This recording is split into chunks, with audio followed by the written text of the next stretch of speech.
What? Why are you shaking your head? You're welcome.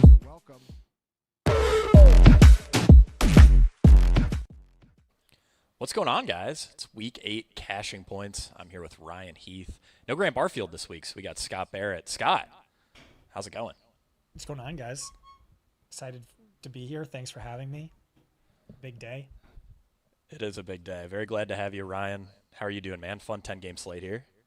Doing great, man. Yeah, excited for the slate. Excited to dive in with you boys. Yeah, let's do it. All right, let's start things off. Buffalo Bills at the Carolina Panthers. Bills are 7-point favorites. Total here is 46.5.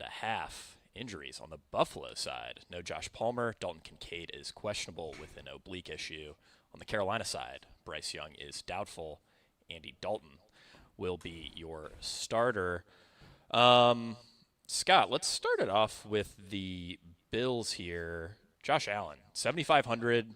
League high 0.7 fantasy points per dropback on unpressured dropbacks against zone coverage. That's something Carolina does a lot of. I think default build this week is going to be paying up for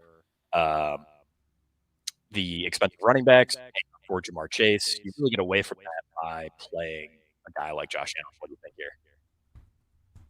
Yeah, I think he's fine. I don't know. Honestly, I might not even write him up, but I know you both really liked him, so why don't you let Ryan make his pitch? Sure. So the thing with Josh Allen is he is priced up at 7,500, which is pretty much exactly where he should be. But we have two other expensive quarterbacks on this slate, Jalen Hurts and Lamar Jackson, who are priced below where they probably should be. They're going to draw some ownership because of that. But you have Allen here as a payoff option who is going to draw the least ownership of those three. He's a good leverage opportunity off of them. And it's a really good spot. Like, the Panthers are very much a pass funnel. Their run defense has been much improved this season, but they're top 5 in pass rate over expectation allowed. And with them running so much cover 3, that actually makes it a little bit easier to stack Josh Allen this week. Against cover 3, we actually see Khalil Shakir and Dalton Kincaid kind of consolidate the targets and the air yards for the Bills to a much greater degree than normal. So the worst part about playing Josh Allen is always stacking him, but I think it's just a lot easier to go Allen plus Shakir or Allen plus Kincaid this week and just feel like you're getting a little bit more of the Bills passing game than you normally would. Kincaid's matchup is especially nice. Panthers allowing the 6th most schedule adjusted to opposing tight ends. He's up near 4 yards per out run against cover 3 since the start of last season, which is pretty great. So yeah, I think going Allen plus one of those two is like a great way to get different on this slate. Yeah, I'm right there with you. Love me some Josh Allen. I think those are some really interesting builds here. I also think you could make a really strong case for James Cook at just 6,700. Ryan, he's tended to crush these huge spreads here, and that's exactly what we have this week. Yeah, that's right. Since the start of last season, Cook is up at 21.4 DraftKings fantasy points per game in games that the Bills have won by 6 or more points. I just kind of talked down the Panthers as like a rushing matchup. They are a lot more difficult than people give them credit for. But yeah, there's definitely an outcome of this game where the Bills just control it the entire way through. Cook is a really efficient player. He's averaging 5 yards per carry. He can absolutely break away on any given run. So he's pretty solid. He'll draw like a little bit of ownership, but not more than kind of like the big 3 running backs on this slate. So he is pretty interesting as a way to like save a little bit off of like the top 3 elites. Yeah, I am right there with you. I think playing the Bills on this slate is a really fun angle to go. Scott, Carolina side is pretty interesting here with Dalton at quarterback. I thought you had a great Dalton stat in our projections meeting this week, but is it finally the week for Tet McMillan? Maybe this Panthers passing attack here. Yeah, I hope so. Tet McMillan is really just someone who looks incredible on film. Like, every ball-knowing film bro I talked to has been saying that, and he's just held back by Bryce Young. It's how Bryce Young, attacks the field and his limitations as a 5'10" human being. And so the hope is that Andy Dalton comes in and unlocks Ted McMillan. The stat I had was that since Bryce Young has been drafted, Andy Dalton has accounted for 50% of the team's 300-yard passing games. Keep in mind, Andy Dalton has started 6 games. Bryce Young has started 35. And then it wasn't the case last week. It was a weird Xavier Legette game. But Andy Dalton fed Deontay Johnson a 17.8 XFP per game average across his 5 starts last year. That would rank top 5 this year. That would have ranked top 5 last year. And so it's just sort of the hope that Ted McMillan, with a competent quarterback, can be, the Exodia player I drafted him to be and hyped him up to be. And Buffalo's defense, by the way, isn't as stout as it's been in years past, at least not to outside wide receivers, where in past years it was really that, slot funnel. But so Ted McMillan, fine play. And then I think if I was an MME bro, I would consider some Rico Dowdle. Just, projections are going to have a 50-50, 60-40 split. And it's just, hey, what if, he's the hot hand? And like, I think because this is like a 6 spot on paper. We saw Dowdle have over 200 yards from scrimmage in back-to-back games. And those were amazing matchups on paper, but the Bills are like the worst run deep. They're just begging teams every single week to run on them. It's just because of game script, you can't really do that. But when Carolina is going to want to run, I think they're going to have success. And that was notable because earlier in the week, Dave Canala said, if it's Andy or if it's Bryce, we're going to be a run first football team regardless. It was a frustrating 50-50 split last week, but I don't know. It was kind of the same thing where Dowdle looked like the more efficient, better running back. Yeah, I have some interest here in Rico Dowdle because, like you said, he's certainly the hot hand. But I think if I'm bringing it back with Josh Allen, I really want Ted McMillan here. I mean, the split last week was pretty gross. Splitting drives, right, Ryan, between Rico and Chuba Hubbard. Yeah, pretty much exactly splitting drives. Rico, was still the more efficient. His drives tended to last a little bit longer, it seemed like. But there didn't seem to be defined roles other than literally just every other drive. All right, well, that does it for this game. Let's move it on to the New York Giants at the Philadelphia Eagles. Giants are 7.5-point underdogs. Total here is 43.5. Big injury note on this one. A.J. Brown is out with a hamstring injury. Scott, that should make things a lot more condensed for the Eagles side of this game. Jalen Hurts is coming off of the best passing performance of his season, arguably one of the best passing performances of his career. And with no A.J. Brown, the Devonta Smith stack looks pretty good. What do you think here? Yeah, I think it's interesting. I think it makes sense. It's now a more condensed offense where we have Devonta Smith popping as a top value at the wide receiver position, Dallas Goedert popping as a top value at the tight end position. But it's also going to be really chalky. And you can also say this offense looked broken up until about a week ago. And they're now without their best player. So there's that. But you do look at the splits without A.J. Brown, Devonta Smith in 3 games, really 2.75 games, because he left one of those games early with an injury. Had double-digit targets in every single one of those games. Averages 101 yards per game with a low of 76. So really kind of steps up and becomes that number one. And shout out Zach Swales, one of our film charters, has been saying for a few weeks now, it kind of seems like the Eagles want to feature Devonta Smith as their number one, where he's the guy they're moving, getting open in space, moving to the slot, on motion. And now is their chance to really feature him as the number one without A.J. Brown there. And then, Dallas Goedert, we all remember his massive 170-yard game without A.J. Brown last year. 90 of those yards came in the fourth quarter after Devonta Smith got hurt. But still, that's an 80-yard game through three quarters. The other couple of games without A.J. Brown didn't really do too much, but he did have double-digit targets in at least two of those games. So, even if A.J. Brown was playing, it's still like because we didn't know this on our projections call. I was saying, well, he has 23 targets over his last 3 games. He has 5 touchdowns over his last 5, and he dropped a 30 burger on this same Giants team just a few weeks ago. So yeah, you have a more condensed offense now. And, clearly these pass catchers popping his values. And like you were saying, Jake, it makes sense to move away from Saquon and focus on this passing attack when, as good as Saquon was last year, he's averaging 3.3 yards per carry this season. Yeah, it has been absolutely brutal for Saquon Barkley this season. I still want to come back to him. 7,600.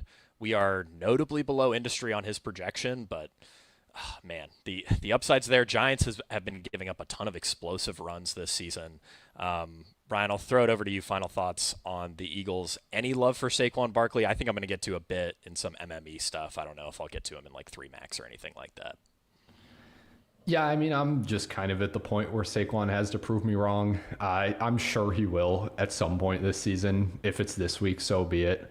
But yeah, I just can't get that into it. Schematically, it's not like the best matchup for Saquon. The Giants have been a bit tougher against zone concept runs this year than man gap. Barkley mostly running on zone stuff. And the other thing is just that the Giants have been a very big pass funnel by pass rate over expectation. The Eagles themselves posted a plus 3.6% PRO against them 2 weeks ago. That was their second highest of the season. If you want to really galaxy brain it, you can say, well, they didn't perform, that offense didn't perform well in that game. Maybe they try to do something entirely different this week. But I still really lean toward the passing game being what you want here. Yeah, that is my lean as well. On the Giants side, both Jackson Dart and Cam Scatabo, I think, are a little bit interesting here. We do have Darius Slayton back for the Giants, which maybe adds a little bit more upside to their passing game. Ryan, I'm certainly, I'd say, fairly interested in Jackson Dart this week. Again, another guy that I don't think I'll get to in 3 max stuff, but certainly will in some MME type sets, just because he crushed last week against Denver, looked awesome, did it without running much. The risk is that he puts his body on the line a bit too much, but I think this is another interesting spot for Dart here. Yeah, this is a great MME week just because there are so many viable quarterback plays on this slate that I want to get to. I feel like I will not get to them all. Dart is kind of right on that line for me. I certainly see the argument. He's 3rd in fantasy points per drop back. He just scored almost 24 DK against them a couple weeks ago against the Eagles. He's definitely interesting at just 5,500. Cam Scatabo is probably going to be my preferred bring back of all of the Giants if I am stacking up the Eagles. We just saw him score 3 touchdowns against them a couple weeks ago. And also his usage has just been really awesome. He's up at 17 expected fantasy points per game over the last 3 weeks, even outperforming that by quite a bit. So yeah, Scatabo is probably my favorite bring back. I think if you are playing Dart, you can play Wan'Dale Robinson with him.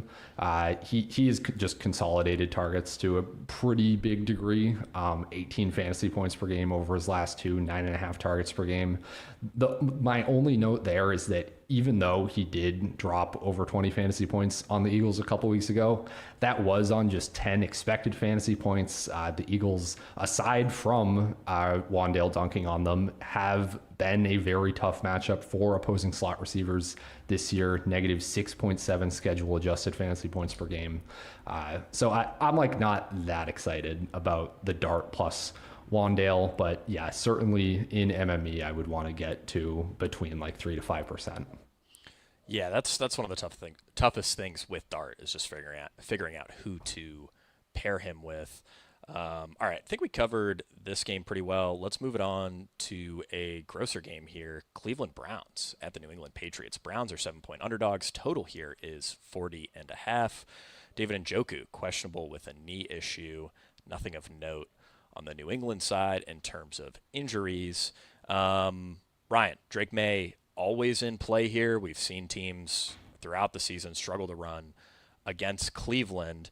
The toughest part with May and the reason why he's not projecting for 8, 10, 12% ownership this week is we're just not quite sure who to stack him with. To me, it's pretty clearly Stephon Diggs, Kayshon Boutte, and Hunter Henry are a little bit easy-ish, I would say, to work in there as well. But Diggs is probably my clear favorite. What do you think? Yeah, Diggs is my favorite, certainly. I am going to get to some stacks with Boutte. And just looking at this overall for the Patriots passing game, it's a very interesting spot because they are actually one of the few genuinely pass-heavy teams on this slate by pass rate over expectation. They're the only team from the top 6 in P-Row on the season that are on the slate. So I always have interest in playing Drake May, but that's kind of like an interesting note where there aren't really that many other offenses that have been pushing the ball downfield in the way the Patriots have been on this slate, which is such an amazing thing to say as a Patriots fan. Did not think we'd get here in week 8. But yeah, when it comes to the matchup, really good schematic matchup for the passing game. We see Drake May throw deep at about a 12% rate against single high looks. That's down to about 8% against two high. We also see the targets per out run, the yards per out run, both come up for both Stephon Diggs and Kayshon Boutte against single high. Same deal against man coverage, which the Browns also run a lot of. So I think you can double him just with those two receivers. I think you can go just May plus Diggs. Either way, that's a really solid core to me that I am much more confident I'll be getting to than like the Dart Wandale stuff. Yeah, there are a lot of quarterbacks on this slate that project very, very well. Drake May is one of them, but he's not drawing much ownership because, again, hard to figure out who to stack him with. Doesn't look like there's going to be much ownership on Stephon Diggs either. Scott, do you have anything to add on this game? The Brown side is very gross. Yeah, just that I love Stephon Diggs. He's one of my favorite GPP wide receivers of the slate. I lobbied Chris on the projections call to move him up successfully, which is not always the case. But yeah, if you look back over the last 4 weeks, he's ranked first, second, 67th, 7th among all wide receivers in target share. That one game he picked up a chest injury, also had a 50-yard catch overruled or overturned. And so, yeah, even if you count that game within the sample, he's still top 7 in target share, top 7 in yards per game over that span. It looks to me like he's the wide receiver 1. And then you have Drake May leading all quarterbacks in fantasy points per dropback against man coverage. You have Stephon Diggs averaging twice as many yards per route run against man than zone. And the Browns play that at a top 6 rate, although I know Ryan will say that totally fell off a cliff against the Dolphins last week. But even if you want to point towards single high, the splits largely hold. So it's a good schematic spot. And ultimately, it's just a guy playing at a MVP caliber level.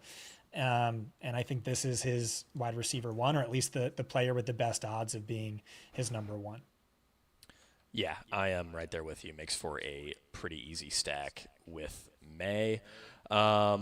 All right, let's move it on to the New York Jets at the Cincinnati Bengals. Jets are 6-point underdogs here. Total is 44.5 on the Jets side. Tyrod Taylor, Breece Hall, Josh Reynolds, and Mason Taylor are all questionable. Head coach Aaron Glenn did say that he liked the way all those players are trending. Glenn also played coy with who's going to start at quarterback, but I mean, it's got to be Tyrod Taylor at this point. Trey Hendrickson is questionable on the Bengals side. Scott, I think there's 2 cheap quarterback stacks that really stand out here. One of them is Tyrod Taylor with Josh Reynolds, Mason Taylor. The other one being Spencer Rattler, who we will get to here shortly. What are your thoughts on Tyrod and the Jets side of this game? Yeah, one interesting note I had is if you like just filter for all quarterbacks with 80 plus dropbacks, Tyrod Taylor leads all quarterbacks in completion percentage over expectation and highly accurate throw rate. And this was kind of the case when he was with the Giants as well, like really underrated accuracy.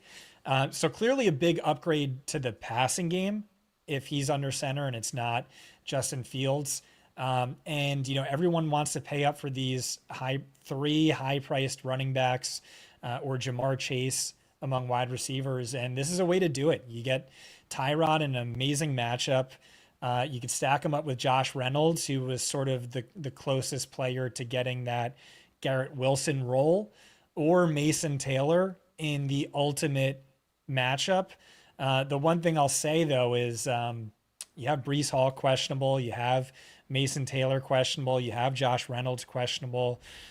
So be sure to continue to monitor that.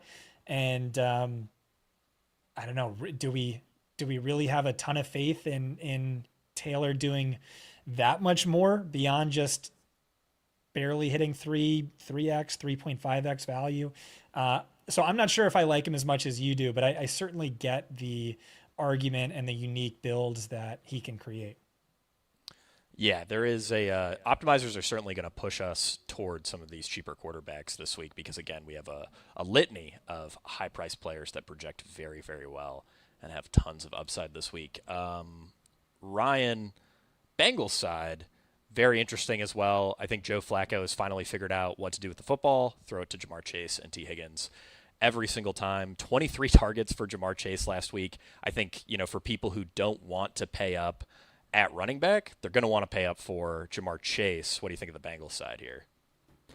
Yeah, I really like the Bengals side. I feel like kind of around the industry, the talking point is that every team just runs on the Jets, which is true if you just look at P-Row allowed. But I kind of just think that doesn't matter for a Joe Flacco offense. He's been up at 45 pass attempts in each of his last two starts with the Bengals. If you look over the last 3 seasons in games that Flacco's been favored, he averages nearly 40 pass attempts per game, over 23 DraftKings fantasy points per game, going over 25 in half of them, hitting the 300-yard bonus 5 out of those 6 times. So the upside is really good to me that Flacco just drops back a ton against this Jets defense with no Sauce Gardner that is already bottom 4 in passer rating, adjusted net yards per attempt, and EPA per drop back allowed.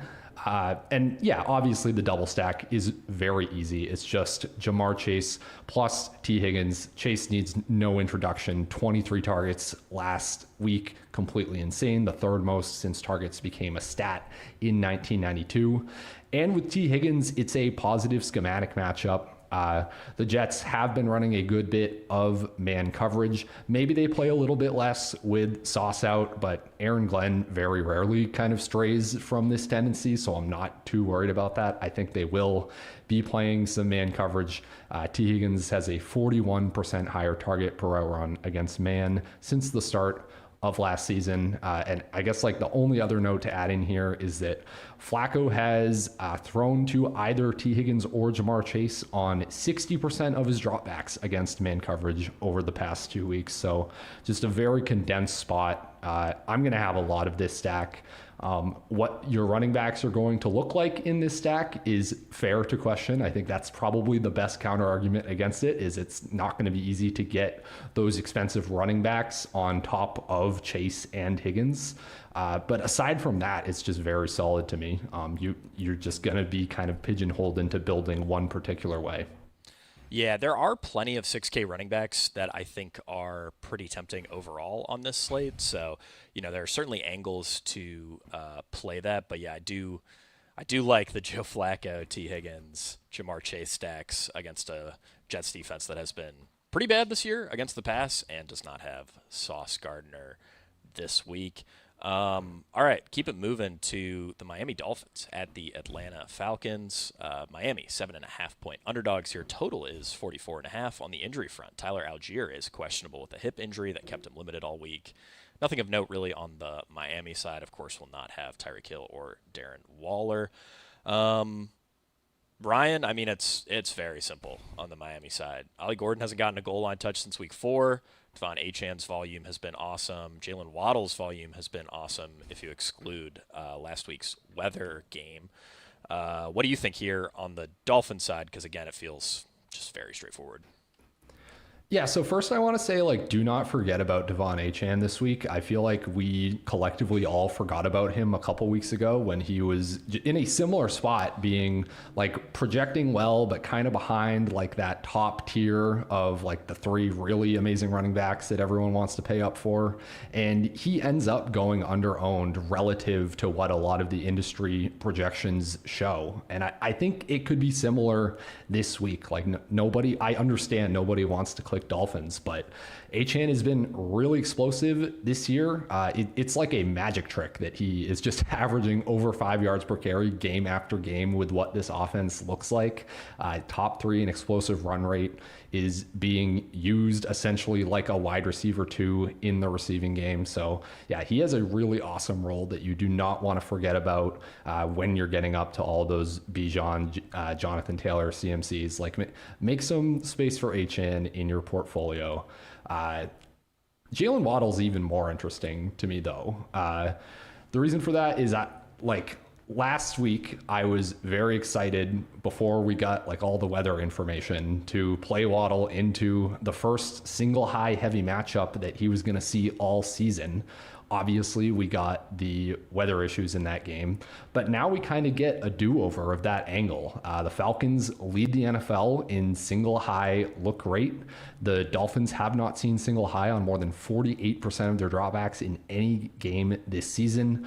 Waddle is up at a 30% target per out run against single high this year, 30% boost to his yards per out run. And he has just been awesome since Tyreek Hill got injured. Like he's just bona fide top 7 numbers across the board as a wide receiver without Hill. So it makes a lot of sense to me to just throw Jalen Waddle in as a GPP play. We're showing 14% ownership right now. I kind of expect that to come down. It's, as I've been saying, it's just the Dolphins effect. Nobody wants to click them or play them, understandably so. So yeah, just both of those guys, like, do not forget about them. Yeah, this is, I think Achan, a little bit similar to Saquon Barkley, is a guy who's probably going to get pinched a bit relative to what current ownership projections show, because everyone's either going to want to pay up, or I think they're going to want to pay down for the Rashad Whites, the Derrick Henrys. The sort of mid-7s price range at running back is just a little bit awkward to build around here. Scott, on the Atlanta side, this feels like a game where they're going to be able to do whatever they want, and that really starts and ends with Bijan Robinson. He's had an incredible season efficiency-wise. He's looked great as a receiver and as a runner, and he's projecting to be right there as the most popular play of the slate, I think deservedly so. What do you think of Bijan, the rest of the Atlanta side here? Yeah, so this is an amazing matchup. Dolphins, arguably the worst run defense in football, also arguably the worst pass defense in football. Running backs have been killing them, and so you get Bijan Robinson, who's just crushing on the ground, but is also averaging more receiving yards per game than all but 19 wide receivers. Miami, the most rushing yards and the 5th most receiving yards to opposing running backs. Bijan, one of the most multifaceted running backs in the game, can beat them any way you want. You also have Tyler Algier, legitimately questionable, so could get even more work. Obviously an amazing play. One interesting note here is we might be without Michael Penix. He's banged up, questionable, dealing with a bone bruise to his knee. And there was this report that Kirk Cousins in the second half of the week has been getting a significant amount of first team reps in practice. So that's something that Chris and I and all of us are going to have to work through, I think, tomorrow, to gauge how much that might dock Bijan. To me, it kind of seems like neutral, but I'd have to dig a little bit deeper into that. But I mean, if your quarterback's banged up and it's the perfect matchup, and you have this superstar running back, just kind of looks to me like a Bijan nuke game.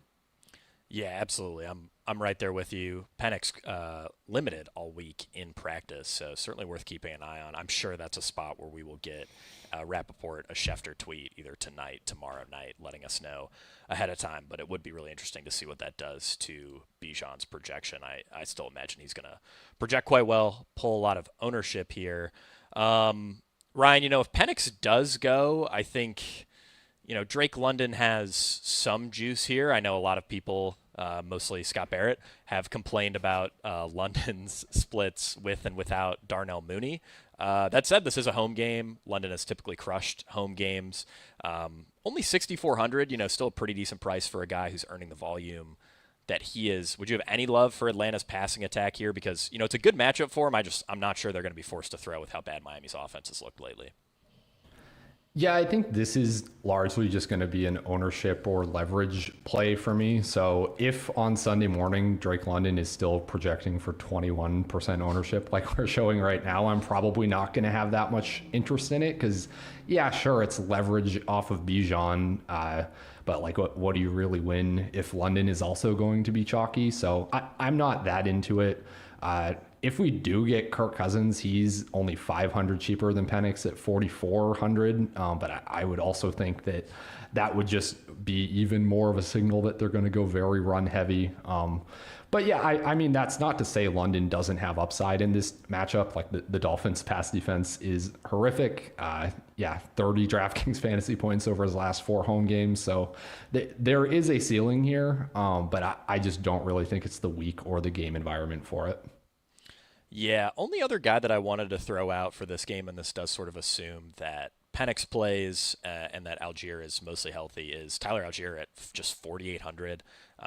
In these blowouts for Atlanta, which, this game could absolutely be given the spread and given how bad Miami's defense and offense has been, Algier has gotten pretty legit workload, especially in the second half. Last season, he earned 58% of backfield attempts when Atlanta was leading in the fourth quarter. This year, he has 66% of Atlanta's rush attempts inside the 10. So there is a little bit of touchdown upside, a little bit of blowout upside for Tyler Algier here. Don't want to go crazy, but I do think he's worth considering in MME sets. All right, let's move it on to arguably the most exciting game of the early window. It's the Chicago Bears at the Baltimore Ravens. Total here is 49.5. Bears are 7-point underdogs. On the injury front, Cole Kmet is out. DeAndre Swift is questionable, but likely to play with a groin issue. Ravens get a lot of firepower back this week. Of course, Lamar Jackson is expected back. Kyle Hamilton, Marlon Humphrey, Roquan Smith, Pat Ricard, all off the injury report. Scott, this is arguably the best spot we've gotten in 3-4 years to just jam Baltimore guys. Lamar Jackson is at his cheapest since week 13 of 2020. Derrick Henry is at his cheapest since week 9 of 2019. Zay Flowers was the wide receiver 6 by target share with Lamar Jackson. He's priced as the wide receiver 20. We also have a $3,600 Mark Andrews, a $2,600 Isaiah Likely, who ran 80% of the routes this week. All of these guys could be 800, 1,000 more, and we'd still be really excited to play them in this spot. So, Scott, what do you think of the Ravens here? Because they are going to be quite popular. Yeah, I think there's a really good chance, I don't play a quarterback besides Lamar Jackson. I just hit the lock button and go all in. This is the cheapest he's been since the 2020 season. Before his injury, he was easily leading all quarterbacks in fantasy points per game. Last year, he easily led all quarterbacks in fantasy points per game. And now I think we get, Super Saiyan Lamar Jackson. I know you guys like Josh Allen. I'm not playing Josh Allen. Why? Because I only play him in spots where it's likely they need him to be Superman. I don't think the Panthers really push him. But that's also kind of true for Lamar. But now with this defense, which looks like one of the worst defenses in football, they have no choice but to just lean all on Lamar Jackson. I know there's some concern his first game back from a hamstring strain, but all of the injury experts are saying, no, he's just about if he's on the field, he's just about as close to 100% as possible. And now he goes up against a Bears defense that's giving up the 3rd most fantasy points per drop back to opposing quarterbacks. They're down 2 of their 3 starting cornerbacks in Kyler Gordon and Tyreek Stevenson. Jalen Johnson, their CB1, already on IR. And so to me, it just looks like the ultimate nuts spot. And it's just like such a no-brainer that, I might just, make it easy on myself and have one lineup this week. And it's, a very obvious Lamar, Zay, Rome, kind of lineup. So, that's me. Maybe you guys can poke some holes into it, but I feel good about it. Yeah, I think, the only hole that I'd really want to poke in that is that I think this could also be a Derrick Henry game. We've seen Henry's efficiency get a little bit of a boost when Pat Ricard is out there on the field.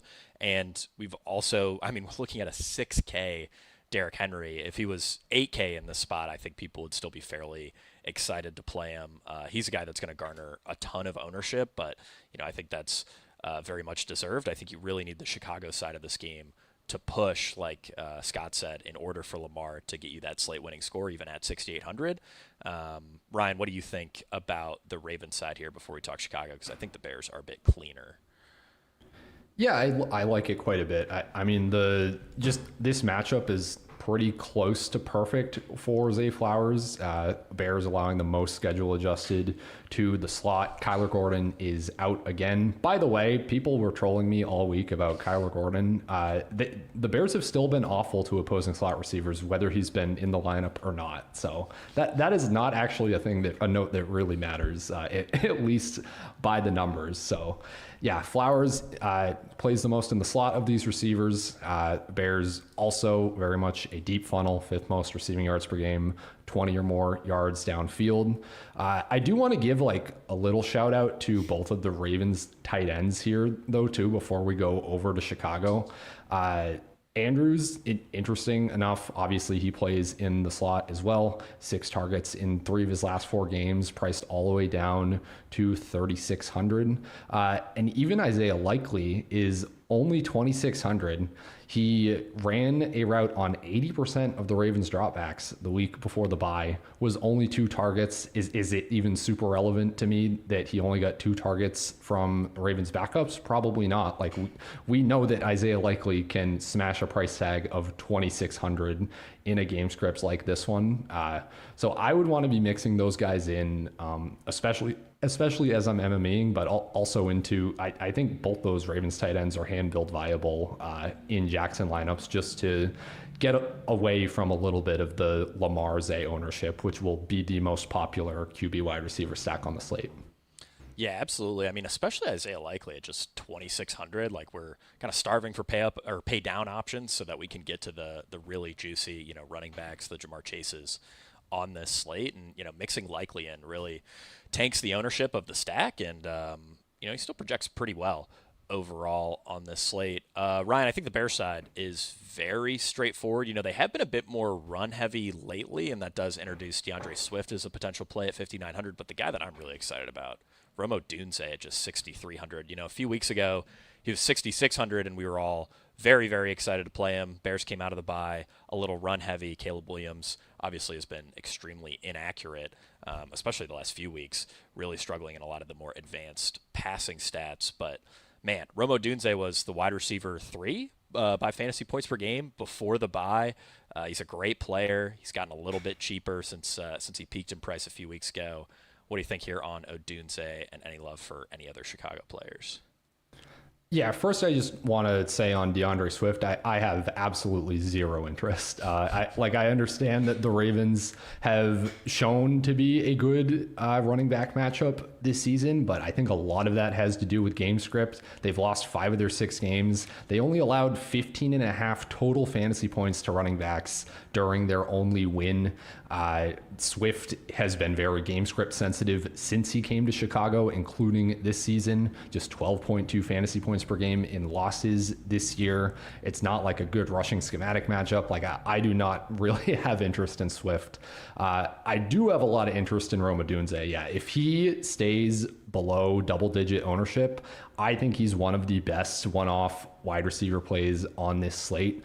It's a really awesome schematic matchup. The Ravens have been playing man coverage at the 3rd highest rate. Odunze is just about twice as efficient against man.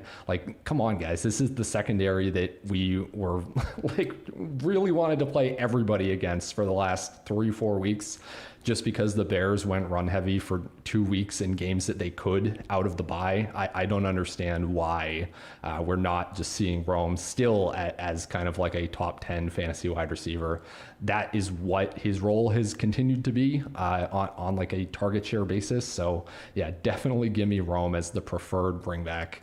But I do think the Bears passing game is interesting overall, with the other side of this generating a lot of ownership. There's upside with Caleb Williams at 5,800. And if you need a double stack, you can just throw Colston Loveland right in there.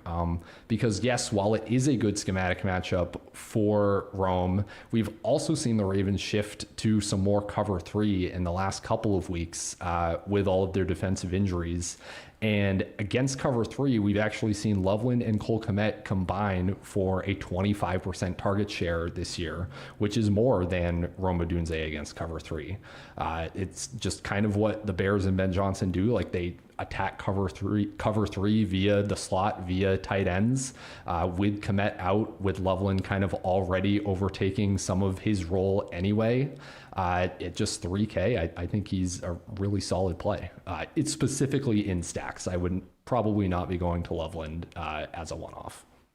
Yeah, I'm with you. I think I'm more into Loveland within game stacks. This is a great tight end week. I know we got a comment earlier about it being National Tight End Week. I mean, DraftKings clearly price things as if it's National Tight End Week, because there are a ton of tight ends at like 4,500 and lower that are ridiculously cheap relative to their projection on this slate. All right, let's keep it moving to the final game of the 1 p.m. window. San Francisco 49ers at the Houston Texans. 49ers are 1.5-point underdogs. Total here is 42.5. On the injury front, no Brock Purdy or Ricky Pearsall for the 49ers. On the Texans side, no Nico Collins or Christian Kirk. Scott, I mean, the matchup, the game environment doesn't necessarily line up for Christian McCaffrey, but does it really matter when he's averaging 27.7 expected fantasy points per game? I mean, you know, the first 3-4 weeks of the season went by and I thought, okay, you know, Christian McCaffrey isn't going to keep up a 26, 27, 28 expected fantasy point per game pace, but he is. I mean, this is going to be the greatest workload since you've been doing XFP, right? I mean, this is just insane usage for McCaffrey. Yeah, I think we started it in 2017 under the name Actual Opportunity. Le'Veon Bell maybe had a year or two that came close, but no, right now, at least in the fantasy points data era, it's 6.6 more, or it's 6.6 more than anyone else this year. And he's leading all running backs in carries per game, and he's averaging 17.5 receiving fantasy points per game, which is more than all but 6 wide receivers. And so, yeah, other people or other sites kind of have it as like Bijan or Taylor. We have it as like a clear big 3. Christian McCaffrey right there. You know, we were talking about the Patrick Ricard boost for Derrick Henry.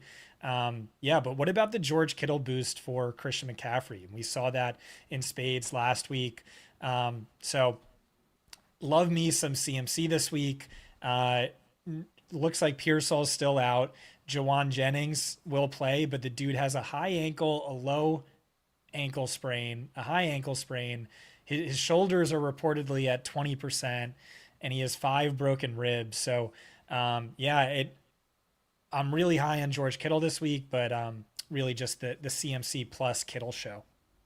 Yeah, that's sort of my lean as well on the 49ers side of this game. George Kittle is the cheapest he's been since week 4 of 2018. So it's been 7 years. I think Derrick Henry is going overowned just because, like, there was that one tweet where it was like, this is the cheapest Derrick Henry's been since 2019. And then like 5 other people tweeted the same thing. And then every podcast has talked about it. But that's something you do better than anyone else. And like, I feel like they just don't know that this happens constantly and all the time, that dudes are the cheapest they've been in 5 years. George Kittle being one of them. So yeah, I think, I don't know. I think George Kittle's a way better GPP play than Derrick Henry. I think George Kittle's one of the best GPP plays of the entire slate. And yeah, like you said, as an added bonus, like his price is just so stupid. He's in like the Jonnu Smith, Kyle Pitts price range. Like, what are we doing here? Yeah, and I mean, Kittle's a guy that we know, especially relative to some of these other tight ends in his price range, just has absolutely massive upside.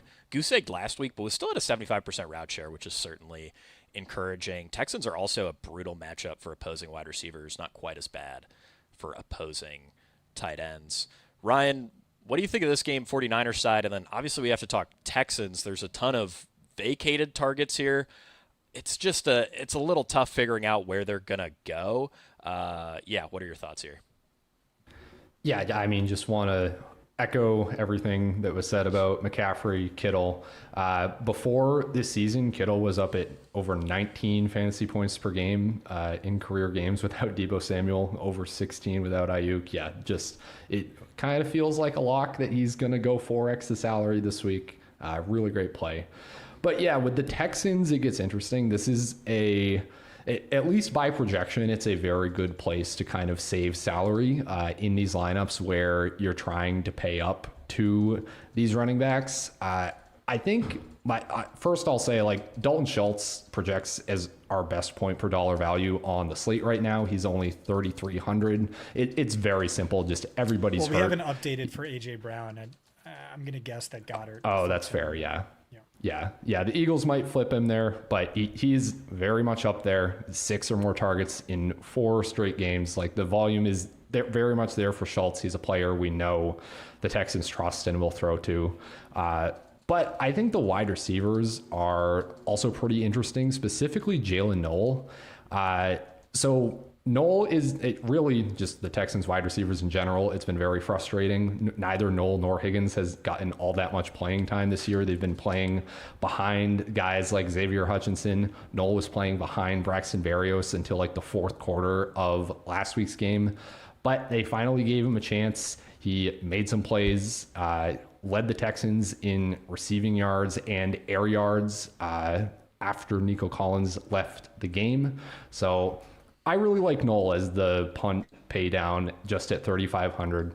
49ers also allowing the 7th most schedule adjusted to the slot. But you could just as easily argue for Jaden Higgins, more likely to run more routes, at least than Noel is. He's the same exact price.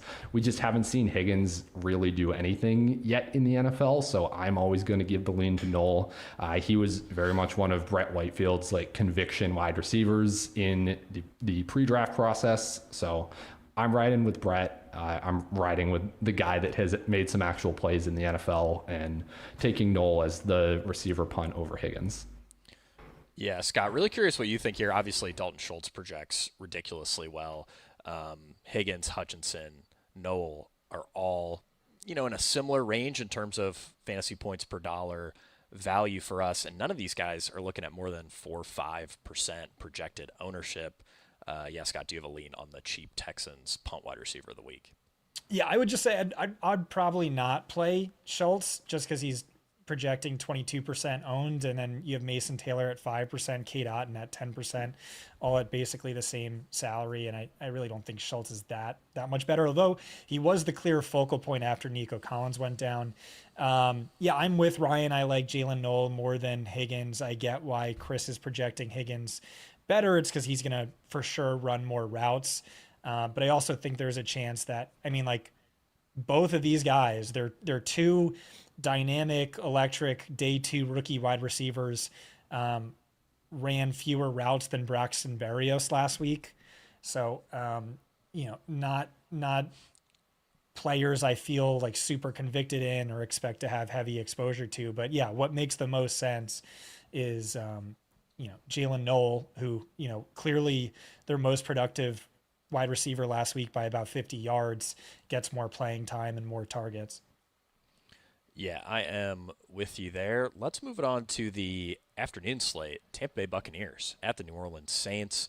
Tampa Bay favored by 4.5 points. Total here, 46.5 on the injury front. No Chris Godwin, no Mike Evans, no Bucky Irving for Tampa Bay.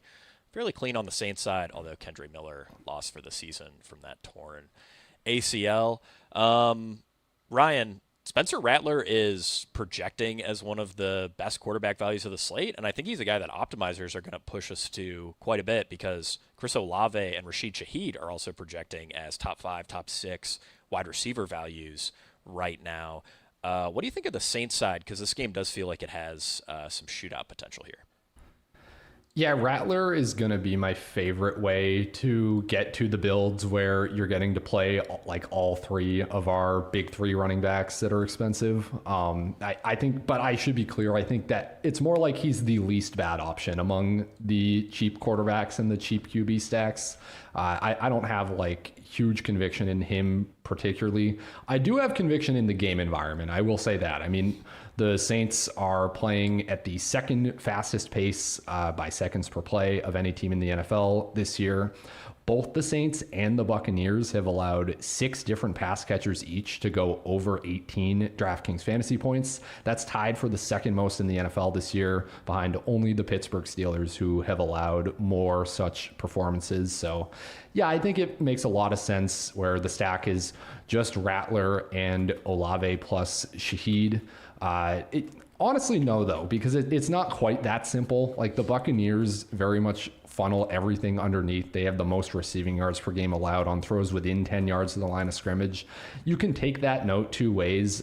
One way is that that's probably just a ding to the upside of Rattler and the stack overall, which is another reason kind of going into why I'm not that crazy about the cheap QB builds. But you can also say, okay, if everything's getting funneled underneath, then that's a boost to Juwan Johnson, who's just 3,300, still running all the routes, has kind of been oscillating the targets, at least between him and Alvin Kamara from week to week. But you can make an argument for either of them based on like the PPR scam angle in that way. I think ultimately the most upside is probably just going with Shaheed and Olave to stack with Rattler. But that was just an interesting note I thought was worth mentioning. Yeah, I certainly do think that's worth a mention. I think the most common way people are going to build these Rattler teams is by trying to jam in 2 of the top running backs, maybe 1 of the top running backs, and Jamar Chase. So that's just something to keep in mind if you are like hand building a Rattler team. It's going to project really well, but I think a lot of people are going to end up on pretty similar builds there. Only other guy that I wanted to mention really quick was Alvin Kamara. 5,700 is a decent price with no Kendre Miller. Only problem is Taysom Hill's going to vulture, and I mean the efficiency just has not been there for Kamara for multiple seasons now, and we can say the receiving upside gives him a decent floor, and that's certainly true, but without the touchdowns, without the hyper efficiency in an offense that's not great, I just don't love him as a tournament play, especially if he's projecting for 10-12%. Certainly not my favorite running back on the slate. Scott, Baker Mayfield is just a ton of fun. He's 6,400. He's still averaging 20.2 fantasy points per game despite all of his wide receivers being hurt. And we do have some cheap options to stack him with. Tez Johnson, Cade Otton have both shown upside either this season or, Cade Otton obviously last year when Godwin and Evans were both hurt. What do you think of Baker? Because I think he's another really fun way to play this game. Yeah, I agree with you. Just doesn't matter who's hurt, who in the offensive line is down, how many receivers he has healthy. He just balls out and he finds a way, and he drags some dudes along with him. We saw slate breaking scores from him last year with Cade Otton as his number 1 receiver. And at least now he has Emeka Egbuka back, should be healthier, close to 100% this week. Tez Johnson, kind of exciting. You do still have Cade Otton. Yeah, and so I like him. I like the stacks. It's a tough week with pricing. So, does he give you much more of an edge over Rattler? He might need a Rachaad White receiving touchdown. But I do really like Egbuka. I think Tez Johnson's interesting. Cade Otton. So, yeah, I could for sure see it. Yeah, I think one of the tricky things with these quarterbacks on the more expensive end, the Josh Allen, even Lamar Jackson, Dak Prescott, Baker Mayfield builds, is that it just makes it a bit harder to get up to some of those great running backs. But, you are building very different lineups by getting to those guys.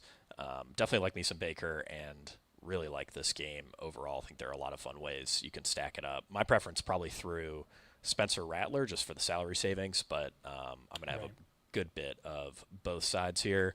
All right, let's move it on to one of the biggest projected blowouts of the season, Tennessee Titans at the Indianapolis Colts. Titans, 14.5-point underdogs. Total here is 47.5.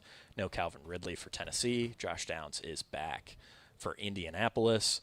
Ryan, I mean, we got to talk Jonathan Taylor. He's been incredible this season. Once again, projects as one of the best plays of Week 8. He scored, over 31.5 fantasy points in about 2/3 of his games this season.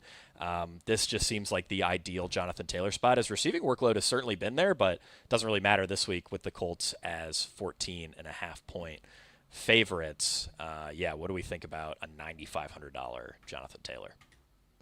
Yeah, I still want him. He can be 9,500. He could be 10-5, and I would probably still want him. Colts have over a 30-point implied total. Taylor up at above 27 DraftKings fantasy points per game in wins this year. Leads all running backs with 13 carries inside the 5-yard line. Titans top 2 matchup for opposing runners. So yeah, Taylor is just an elite play. I guess really there are two kind of interesting angles with this game. One is, do they just completely dog walk the Titans to the point where Jonathan Taylor is not playing much in the second half? I think that's possible. Probably not something worth worrying about. He probably scored a lot of fantasy points by then anyway. The other interesting angle is the passing game, though. With Taylor likely to draw all of this ownership, you can go to a Daniel Jones, you can go to a Tyler Warren. We have seen the Titans, despite being so hopeless, teams have actually chosen largely to pass on them this year. 6th highest PRO allowed 18 or more DK fantasy points to 4 different pass catchers. That's more than 11 other teams. So it's not as if the Colts are going to walk into this and just immediately have no plans of throwing the ball. I do think the pass catchers could get there in some versions of it. Tyler Warren's going to be my favorite to bet on from that perspective. Titans run a lot of cover 4, and Warren ranks top 10 in all receiving categories against cover 4, and against all wide receivers in the league. He has just shredded it. In his last 3 cover 4 heavy matchups, he's averaging over 16 DraftKings fantasy points per game. That would rank as the wide receiver 4 among slate eligible receivers. He's priced as just the wide receiver 16, effectively down at 5,500. So I do not want to forget about Tyler Warren either. This is it's like a decent week for the 2 tight end builds, I think. If you just want to have 2 of the expensive running backs and save on a tight end in the flex, Warren is a viable way to do that. Yeah, he absolutely is. I do think playing this game through Daniel Jones is a really interesting way to do so. My only concern is that a huge percentage of Daniel Jones' fantasy production this year has come in the first half of games. Colts really haven't been getting pushed in the second half of games, and a little bit like Green Bay, they get up 10, 14 points, and all of a sudden it's just the running back show. That certainly makes a pretty compelling case for Jonathan Taylor, but I do think if you wanted to go a bit contrarian here, playing Daniel Jones with some of these pass catchers, especially Tyler Warren, as Ryan laid out, is pretty interesting. Only other guy that I wanted to highlight here, and this is for MME players playing very large field stuff, and it's the ultimate hear me out play that's going to make Ryan and Scott laugh. But Cam Ward at 4,600. There's a ton of good cheap quarterbacks on this slate, so I totally understand not wanting to get there. But the argument for Ward is just going to be that Tennessee's going to have the most extreme pass rate of any team in the NFL this week, and it might not even be close. They had their highest pass rate over expectation of the season last week. Colts are a top 4 pass funnel by pass rate over expectation. Currently in the projections, we have Tennessee projected at a 72% pass rate. I think you could reasonably project them for a 75% pass rate. Pass catchers are super, super cheap. It's not Spencer Rattler in terms of projection, obviously. I mean, Cam Ward hasn't had a good fantasy game all year, but, against this Colts secondary, I could see a little juice there. He's had some sort of lightning in a bottle plays and otherwise has been absolutely terrible. So, at 1%, I'll be double, maybe even triple the field, but that's not saying too much. Scott, anything to add on this game before we get to the 4 p.m. hammer in Dallas and Denver? Yeah, you just gave the argument for Cam Ward. What's the argument against Cam Ward? literally anything else. Just say a Titan stat. Yeah. I don't think a single player on the Titans is averaging double-digit fantasy points per game. So that's the argument against. Yeah, it's that might be the easiest play all year to argue against. But hey, the opportunity is highest when the interest is lowest.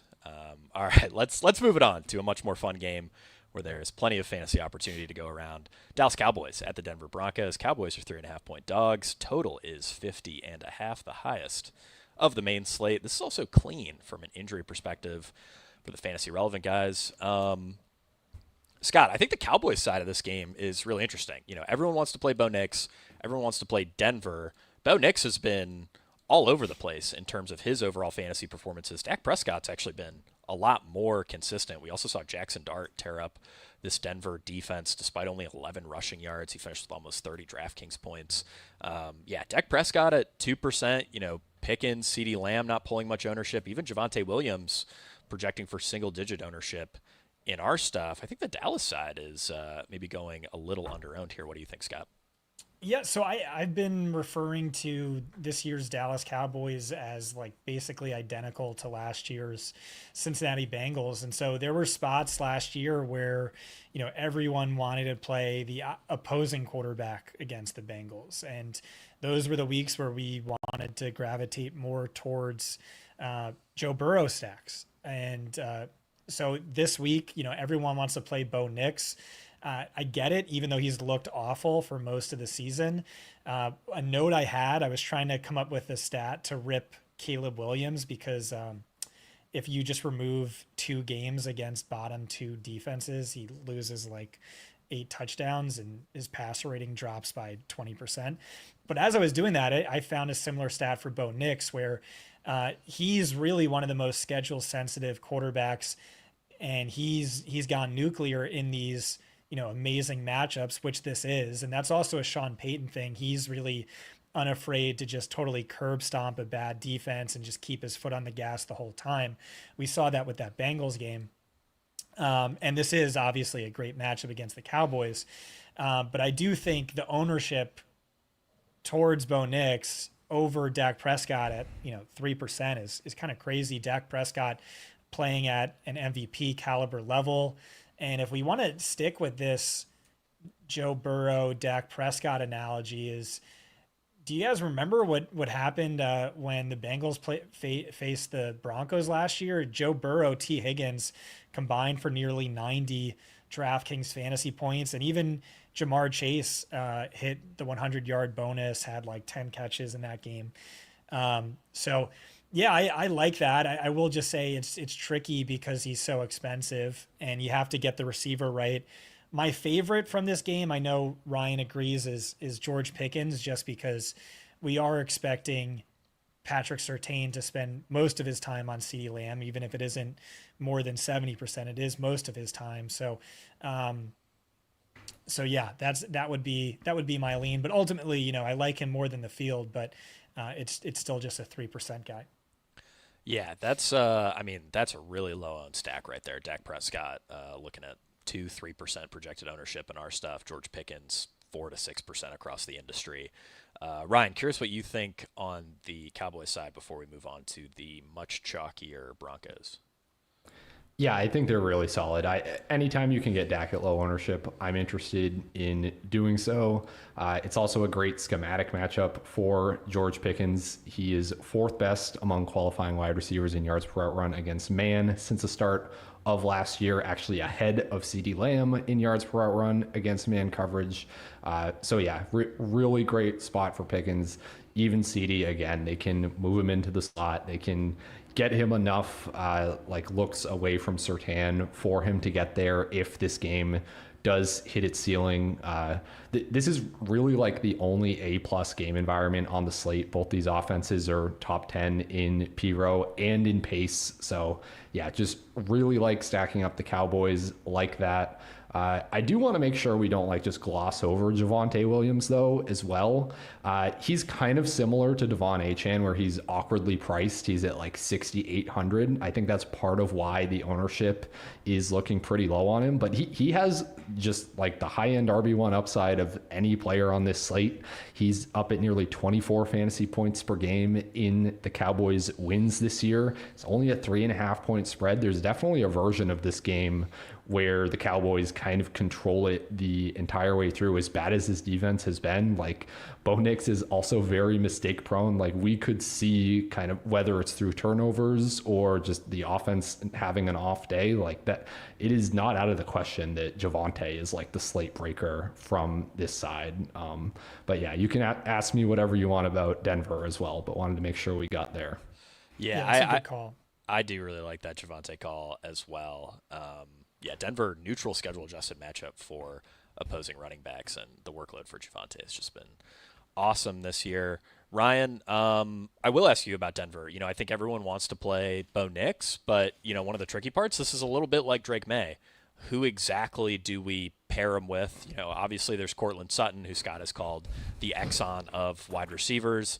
There's Troy Franklin, who had 27 expected fantasy points this week. We've seen the receiving workload tick up a little bit for Evan Ingram. We always have Marvin Mims, who's constantly popping on the screen but can never seem to earn a full-time route share.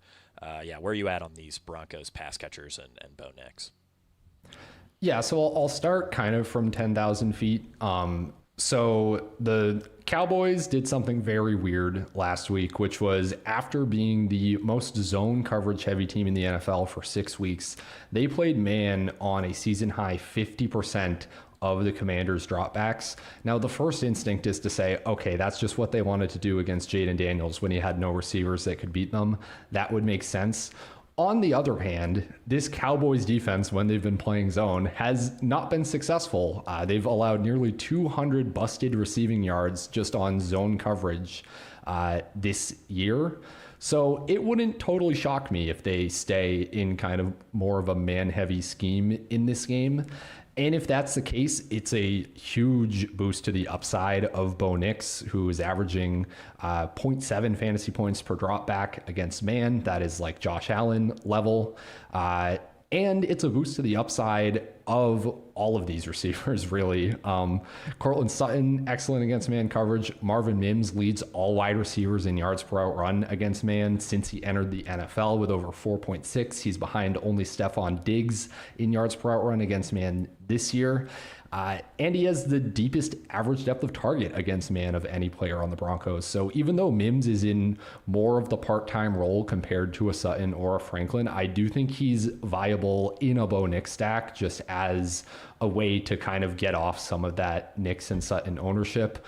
But you can make almost as good of an argument for Troy Franklin, coming off season highs in XFP last week and in air yards.